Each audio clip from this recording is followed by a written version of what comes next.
In the last week, we have seen economic commentators going into meltdown. They are claiming that government debt is going through the roof because more money was borrowed in August 2025 than in any previous August, except, of course, August 2020, when we were right in the middle of the COVID crisis. And as a consequence, they're talking about record borrowing and panic is everywhere. And they are suggesting that Rachel Reeves is facing a fiscal crisis and maybe the government will go bust. And all of this is complete and utter nonsense. The actual truth is so different from what these people are saying, it's almost unbelievable. Let's just set the context. The government spent what it had to spend in August this year. It had commitments. It fulfilled its commitments, and people wanted those commitments to be met. It also recorded some long-term liabilities which were included in this figure for increased borrowing, but which won't be settled for many years, like interest owing on some of its debt. But that's a technicality, but worth noting. In the meantime, tax receipts were lower than the markets would have hoped for. And that's for one very good reason. People don't want to pay more tax.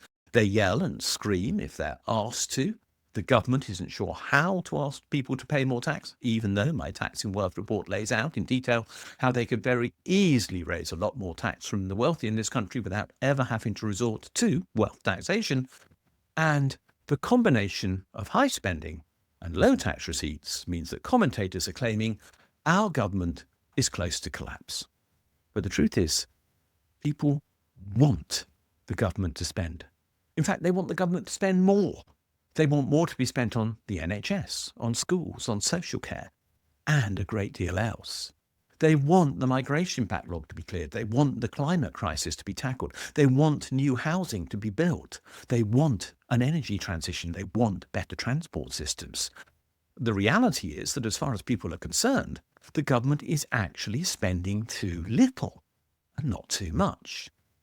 The public are demanding state action, and yet at the same time, they're not paying enough to supposedly balance the books. But let's stand back for a moment.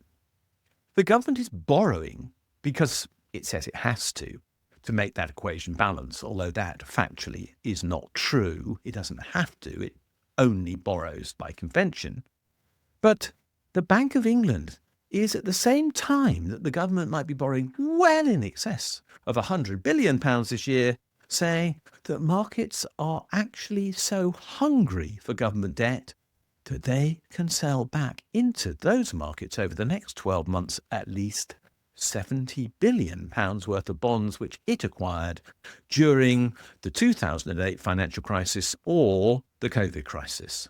In other words, they think that the market for government bonds is much bigger than that required to fill the gap between government income and expenditure. So what is the message that markets are really sending? They aren't saying that the government is in a mess. They aren't saying they think that the government is in meltdown. They're actually saying something incredibly different. They're saying, can we have some more debt, please? That is the message that markets are sending. They are willing to buy almost as many bonds as the government can manage to push into their hands, albeit at a cost of high interest rates, which I would prefer were much lower. And this is unsurprising. Government bonds are the only safe place for many institutions to put their money. They can see what's going on in the rest of the markets. They can see excessive stock market valuations at all very close to record highs of all time. They can see the speculative bubble that is building. They can anticipate the fact that there will be a burst. They want somewhere to go where they can protect funds on behalf of the people who are saving with them. And the only place where they can do that is with the government. The government is the one and only safe place for deposits right now. And it isn't just the institutional investors, the pension funds, the life insurance companies, the banks and so on, who are seeing that they need government bonds. There's something else going on as well, which indicates that other people are also losing faith in the markets and are looking for security. And that is, there's a flood of money into cash individual savings accounts, or ISAs, this year. It's thought that £103 billion, a record sum for a year, has been put into cash ISAs so far this year. And that's because individuals, are also looking for safety. ISAs provide safety in two ways. One, they don't require tax to be paid, and people like that because that might mean safety from a tax investigation.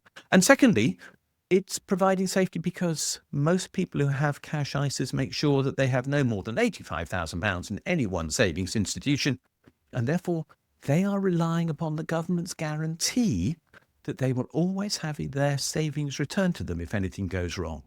They don't get that guarantee unless the money is in cash. Savers, individual savers, and savers in institutions are sending out the same message as a result. What they're saying is, we trust the government and we don't trust very many other things in these financial markets. The instability of markets, the overvaluation of markets, the uncertainty, all of those mean that people are fleeing for safety, and the government is the provider of real security in the economic world in which we now live. But what that means is there is no crisis with the government's finances. In fact, people are saying, please run bigger deficits if that means there are more bonds for us to buy. The crisis that we've got is not of government finances. The crisis is of a lack of understanding by commentators who can't stand back and pick up the messages that are really being sent by individuals and market players who are saying, we have confidence in the government and nobody else. They want debt and they want the government's guarantees. And that's the real point that I'm making.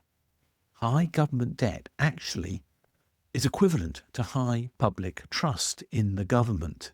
They couldn't exist without each other. There's no reason why somebody has to buy government bonds, but they are. They're buying every bond that is available. So let's stop the panic headlines. They're just noise. People and institutions are voting with their money, and we should be following the money. We should be taking note. There are some very clear conclusions. Deficits, in this sense, are not failures. They are actually enabling the deposit taking that people want to make with the government.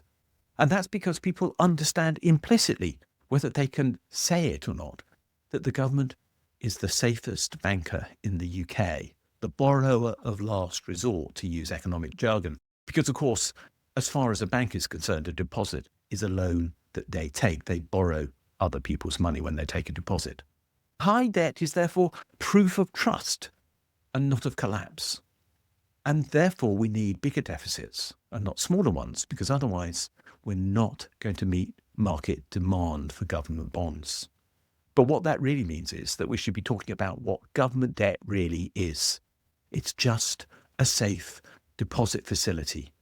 And it's time that we send all these market commentators who are saying we're going to hell in a handcart when we're not, back to where they belong. I don't know where that is, but we don't want them on our televisions. We don't need them in our media. We don't even need them in our social media, because they're talking nonsense. Government finances are working as people want them to, because they're taking the deposits that people want to place in places of security, which the government is guaranteeing will be repaid to them. And that's what matters. Thanks for watching this video. If you've enjoyed it, please do click the like and subscribe buttons, because they do genuinely help us spread the word on YouTube.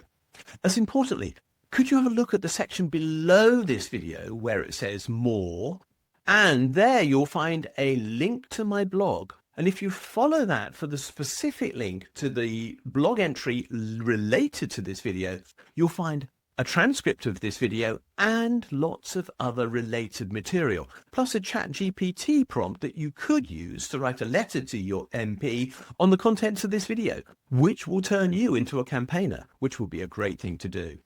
Finally, if you do appreciate the work we're doing, can you think about giving us a donation?